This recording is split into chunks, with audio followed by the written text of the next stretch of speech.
অনেকে ভাবে পজিশনে কি ম্যাটার করে, কি যায় আসে, ফিট করালেই হলো, কিন্তু এটা একেবারে ভুল কনসেপ্ট।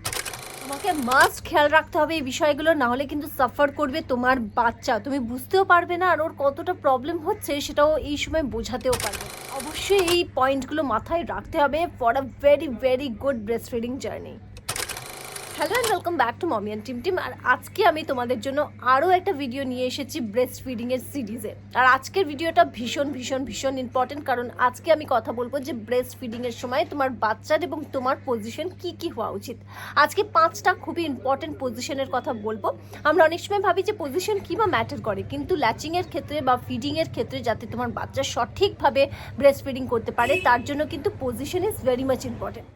প্রথম হচ্ছে ক্র্যাডল হোল্ড। দেখো তোমরা দেখতে পাচ্ছ পিকচারে, এই পজিশনটা কিন্তু ভীষণ ভীষণ ভীষণ ইউজফুল। বাচ্চা খুব ভালো করে কিন্তু ফিট করতে পারে। এখানে একটা পিলোরও সাপোর্ট কিন্তু মায়েরা নিতে পারে, যার মাধ্যমে খুবই ভালো করে কিন্তু দেখো তোমার বাচ্চার সঙ্গে তোমার স্কিনটা টাচ হচ্ছে, এবং ফিডিংয়ের সময়, ব্রেস্ট ফিডিংয়ের সময় কিন্তু স্কিনটা টাচ হলে বলে যে ভীষণই হেল্পফুল হয় ফিডিংয়ের ক্ষেত্রে। সুতরাং এই যে হারমোনিটা, এই যে একেবারে কুল মাথায় তোমার বাচ্চা যে ফিট করতে পারছে, সেক্ষেত্রে এই পজিশনটা কিন্তু ভীষণ ভালো কাজ করে। পিকচারটা তোমরা দেখতে পাচ্ছ।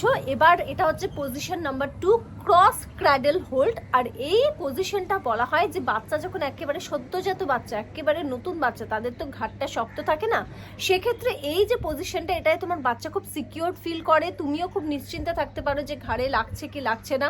আর এই পজিশনকে একেবারে ছোট্ট সদ্যজাত বাচ্চাদের জন্য পারফেক্ট সিচুয়েশন বা পারফেক্ট পজিশন বলা যেতে পারে ফর ব্রেস্ট ফিডিং। ছবিটা তোমরা দেখতে পারবে। আর দেখো ছবিটা, এটা হচ্ছে তোমাদের আন্ডার আর্ম হোল্ড এটাকে বলা হয়, আর এটাকে অনেক সময় কিন্তু ফুটবল হোল্ডও বলা হয়।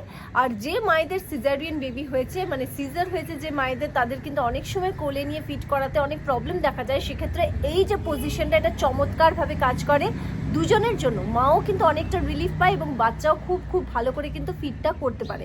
সুতরাং এই পজিশনটা সিজারিয়ান যাদের বেবি হয়েছে সেই মহিলাদের জন্য, সেই মায়েদের জন্য খুব বেস্ট পজিশন। কিন্তু যাদের নর্মাল ডেলিভারি হয়েছে তারাও কিন্তু এই পজিশনে বাচ্চাকে ফিট করাতে পারো। এর পরের পজিশনটা হচ্ছে রীতিমতো শুয়ে শুয়ে ফিট করাতে পারো, আর এটা হচ্ছে সাইড লাইং পজিশন। একেবারে সাইডে ফিরে তোমরা কিন্তু শুয়ে বাচ্চাকে ফিট করাতে পারো। এটা কিন্তু মায়ের জন্য খুব হেল্পফুল হয় এবং বাচ্চার জন্য খুব হেল্পফুল হয়, দুজনেই রেস্টিং একটা পজিশনে থাকে, সুতরাং ফিডিংয়ের ক্ষেত্রে খুব ভালো হয়। আর তবে খেয়াল রাখতে হবে যে একেবারে ছোট বাচ্চা হলে সেক্ষেত্রে একটু খেয়াল রাখতে হবে, কারণ এই পজিশনটা সমস্যা হচ্ছে যে একদম সদ্যজাত বাচ্চা হলে না, কখন গলায় যদি আটকে যায়, করে যায়, তো এই পজিশনটা ঠিক আছে, বাট একটু বড় বাচ্চা হলে ভালো হয়। সদ্যজাত বাচ্চার জন্য আমি কিন্তু বলবো না, আমি কিন্তু এই পজিশনে কখনো করিনি। আবার অনেকে বলে থাকে এই পজিশনে নাকি ফিট করালে অনেক সময় হতে পারে সেটা হচ্ছে একটু কানের প্রবলেম বা কানে ইনফেকশনও হতে পারে বাচ্চাদের। সুতরাং এটা একটু খেয়াল রাখতে হবে তোমাদেরকে।